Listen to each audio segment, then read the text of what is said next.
आपने सुना ही होगा कि सुख और दुख एक ही सिक्के के दो पहलू होते हैं। जिस प्रकार हमारे जीवन में सुख हमेशा के लिए नहीं रहता, ठीक उसी प्रकार हमारे जीवन में दुख भी हमेशा के लिए नहीं रहता और परिवर्तन ही संसार का नियम है। ठीक इसी प्रकार जो आज हमारे पास है वह हमारे पास कल नहीं रहेगा और जो किसी और के पास है वह भी उसके पास हमेशा के लिए नहीं रहेगा। दोस्तों, ये कहानी इसी पर आधारित है और इस कहानी के जरिए आप जानने वाले हो कि क्यों हमारे पास आज जो है उस पर घमंड ना करके हमें अपने जीवन को शांति और सुख से जीना चाहिए। एक बार की बात है, एक नगर में एक महान राजा रहा करता था। उस महल में उस राजा के पास किसी भी चीज की कोई भी कमी नहीं थी। सुख, धन संपत्ति और यहाँ तक कि प्रजा भी उसकी जय जयकार किया करती थी। एक दिन उस राजा ने अपने महल में सभी विद्वान पंडितों को एक साथ बुलाया और उनसे कहा, बताइए क्या कोई ऐसा मंत्र है जो हर परिस्थिति में, हर स्थिति में, हर जगह, हर समय, हर खुशी में, हर दुख में, हर हार में और हर जीत में, लगभग हर प्रकार के सवाल में बस वही एक उत्तर काम आता हो। जब आप में से कोई भी मुझे सलाह देने के लिए उपस्थित नहीं होगा तो उस वक्त मैं उस मंत्र का उपयोग कर सकूं और अपने आप को किसी भी परिस्थिति, किसी भी स्थिति से बाहर निकाल सकूं। राजा का यह प्रश्न बहुत ही पेचीदा था। यह प्रश्न सुनकर राज्य के सभी विद्वान पंडित सोच में पड़ गए, एक दूसरे से चर्चा करने लग गए और यह चर्चा काफी लंबे देर तक चली थी। काफी सोच विचार करने के बाद उनमें से किसी को भी इसका जवाब नहीं सूझा। राजा को इस बात पर बड़ा ही क्रोध आया। राजा ने कहा, क्या इस महल में कोई भी ऐसा व्यक्ति उपस्थित नहीं है जो मेरे इस सवाल का जवाब दे सके? उस पंडितों की सभा में एक बूढ़ा व्यक्ति भी बैठा हुआ था। वो बूढ़ा व्यक्ति खड़ा हो जाता है और उसने राजा से कहा, हे राजन, तुम्हें यहाँ पर इसका जवाब कोई नहीं दे सकता, लेकिन मैं एक ऐसे बौद्ध भिक्षु को जानता हूँ जो तुम्हें तुम्हारे इस सवाल का जवाब अवश्य ही दे सकते हैं। उस बूढ़े व्यक्ति की बात सुनने के बाद राजा कहता है कि माननीय, आप मुझे बताइए कि वह बौद्ध भिक्षु मुझे कहाँ पर मिलेंगे। इस पर वह बूढ़ा व्यक्ति कहता है, हे राजन, पास ही में एक छोटा सा जंगल है और वहाँ पर वो अपना आश्रम बनाकर रहते हैं। अगर आप चाहें तो मैं आपको वहाँ पर ले जा सकता हूँ। वो राजा तुरंत ही उन बौद्ध भिक्षु से मिलने के लिए तैयार हो जाता है। वो राजा और वह बूढ़ा व्यक्ति पास ही के जंगल में उस बौद्ध भिक्षु से मिलने के लिए पहुँच जाते हैं।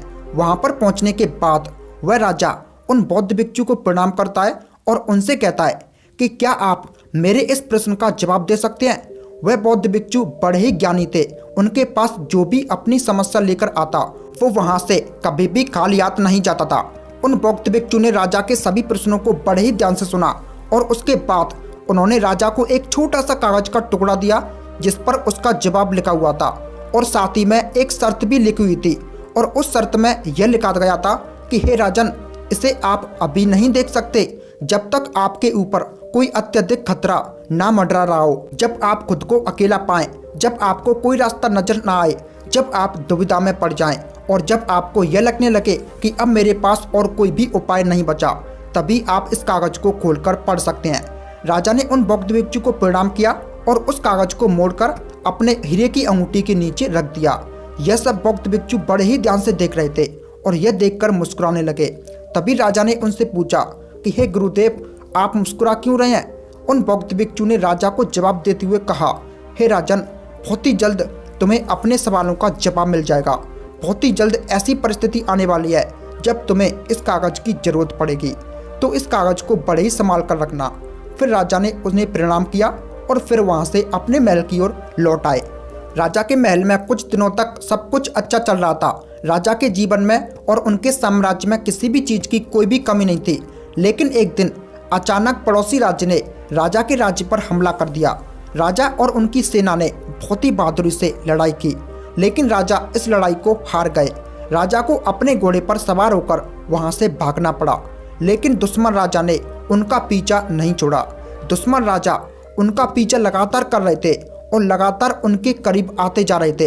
राजा अपनी जान बचाने के लिए लगातार भागते जा रहे थे। अचानक ही उन्होंने देखा कि उस सड़क का अंत हो चुका है और वहीं पर उन्होंने अपने घोड़े को रोक दिया। जहां पर वे खड़े थे उन्होंने देखा कि वो सड़क नीचे की तरफ जा रही है और तकरीबन 1000 फीट की गहराई पर पथरीली घाटी भी थी। अगर राजा ने घोड़े को सही समय पर नहीं रोका होता तो राजा का अंत तय था। कभी वापस लौटकर नहीं आते। लेकिन अभी भी शत्रुओं के घोड़ों के दौड़ने की आवाज़ आ रही थी। अब राजा का दिल जोरों से धड़कने लगा था। उनकी बेचैनी बढ़ती जा रही थी।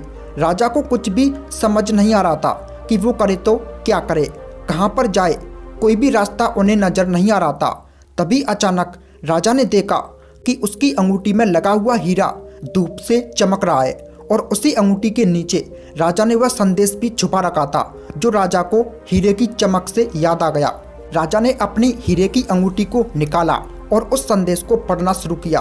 उस छोटे से कागज में लिखा था कि यह समय भी बीत जाएगा। राजा ने इसे एक बार पढ़ा, फिर दोबारा पढ़ा और ऐसा करके उन्होंने इसे कई बार पढ़ा, इसे समझने की कोशिश की। तब उस राजा को यह एहसास हुआ कि यह बात बिल्कुल सही है। कुछ दिन पहले मैं अपने राज्य में आनंद ले रहा था, सुख, धन, संपत्ति, राज्य, साम्राज्य, मेरे पास सब कुछ था और आज मेरे पास कुछ भी नहीं है। मेरे पास वो मेरा राज्य भी नहीं है और ना ही अब कोई भी मेरे पास सुख बचा हुआ है। आज इस वक्त मैं अपनी जान बचाने की कोशिश कर रहा हूँ और मेरे सुख के वह दिन बीत गए। ठीक इसी प्रकार यह भी समय बीत जाएगा और खतरे के ये 2-3 दिन हैं, ये भी बीत जाएंगे। इतना समझते ही उस राजा के चेहरे पर एक अजीब सी शांति छा गई। वो राजा वहीं पर खड़ा रह गया।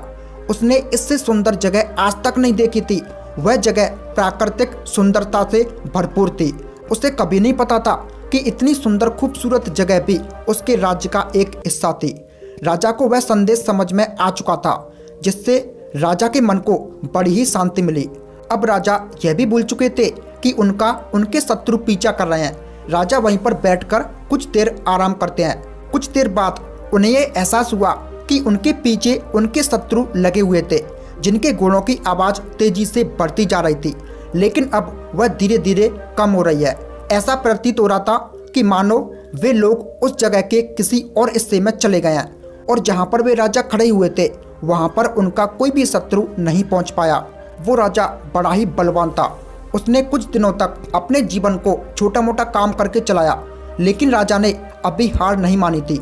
राजा ने अपनी सेना को फिर से एकत्रित किया, युद्ध के लिए तैयार किया और शत्रुओं पर आक्रमण कर दिया। अब की बार राजा की सेना ने फिर से बहादुरी से लड़ाई की और राजा ने इस बार शत्रुओं को पराजित कर दिया। वह राजा अपने साम्राज्य को वापस पा चुका था। अब वह राजा जीतने के बाद अपने साम्राज्य में लौट रहा था तो पूरी राजधानी में उसका बहुत धूमधाम से स्वागत किया जा रहा था। जीत की खुशी मनाई जा रही थी। हर कोई उत्सव मना रहा था। हर घर के लोग राजा के ऊपर फूल बरसा रहे थे, लोग नाच रहे थे। तभी अचानक राजा के मन में यह एहसास हुआ कि वो सबसे बलवान राजा है। वह सोचने लगा कि मैं सबसे ज़्यादा बहादुर हूँ और महानतम राजाओं में से एक हूँ, मुझे हराना संभव नहीं है। इस तरह का स्वागत और सत्कार देखकर राजा के मन में अहंकार का बीज उत्पन्न होने लगा। तभी अचानक वह हीरे की अंगूठी धूप में दोबारा से चमकने लग गई। राजा को फिर से याद आया कि उसके नीचे एक संदेश है। राजा ने उस अंगूठी को निकाला और उस संदेश को फिर से पढ़ा। संदेश में लिखा हुआ था कि यह भी गुजर जाएगा। वो राजा बिल्कुल मौन हो गया। उसके मन में फिर एक शांति छा गई। राजा का चेहरा अहंकार से पूर्ण परिवर्तन से होकर गुजरा। वह पूरी तरह से दीनता की स्थिति में चला गया। उसने सोचा कि यह दिन भी गुजर जाएगा। इसका मतलब यह भी मेरा नहीं है, हार भी मेरी नहीं थी और जीत भी मेरी नहीं है। मैं तो केवल यह सब देखने वाला हूँ। सब कुछ समय के साथ ऐसे ही बीतता जाता है। हम तो केवल इन सब के साक्षी हैं। हम देखने वाले हैं। जीवन आता है और जीवन चला जाता है। सुख आता है और सुख भी चला जाता है। दुख आता है, दुख भी चला जाता है। यह सब लम्हे यूं ही गुजर जाते हैं। इसलिए मुझे इनका आसक्त नहीं होना चाहिए। इस सब के साथ अगर हम अपने जीवन को देखें और चुपचाप सभी चीज़ों का मूल्यांकन करें तो हम पाएंगे कि यह समय भी गुजर जाएगा। अपने जीवन में खुशी और जीत के बारे में सोचो, दुख और हार के पलों के बारे में सोचो। क्या वो स्थायी थे? बिल्कुल नहीं। वह सब आए और चले गए। ठीक इसी प्रकार यह भी नहीं रहेगा और बीत जाएगा। समय इसी तरह से बीतता चला जाता है। जीवन यूं ही गुजर जाता है। इस संसार में कुछ भी स्थायी नहीं है। सब कुछ बदलता रहता है। जीवन में परिवर्तन के इस नियम को स्वीकार करो। इस पर अपने नज़रिए से विचार करो। दोस्तों, हमारे जीवन में भी ऐसे कई पल आते हैं जिन्हें हम अपने जीवन में कभी भी जाने देना नहीं चाहते, लेकिन ये जीवन है, ये समय है ये पल है जो कभी भी नहीं रुकते।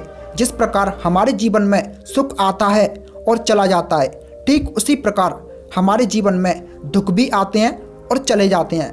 इसलिए अपने जीवन को वर्तमान में रहकर जीना सीखें, क्योंकि जो पल, जो समय हमारे पास अभी है वह आने वाले समय में आपके पास नहीं रहेगा और तब आप केवल पश्चाताप ही करते रह जाएंगे। इससे अच्छा यही है कि वर्तमान में रहकर हर पल को खुशी से जियो, जी भरकर जियो, क्योंकि आने वाला समय कैसा होगा यह हम में से कोई भी नहीं बता सकता। आने वाले समय में हम सुखी होंगे या दुखी होंगे यह हम में से कोई नहीं बता सकता। लेकिन आज जो हमारे पास है, चाहे वो कुछ भी हो, चाहे वो कितने पल भी हों, वो हमारे हैं और उन्हें हम खुलकर जी सकते हैं, उनमें खुश रह सकते हैं। तो भला हम इन कीमती पलों को ऐसे ही व्यर्थ क्यों जाने देते हैं?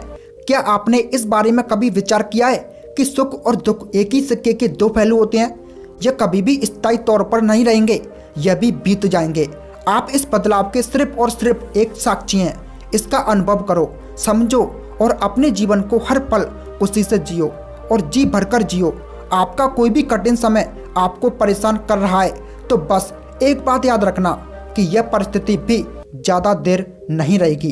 इसका भी समय आएगा, किसी ना किसी दिन, किसी ना किसी समय यह भी गुजर जाएगा।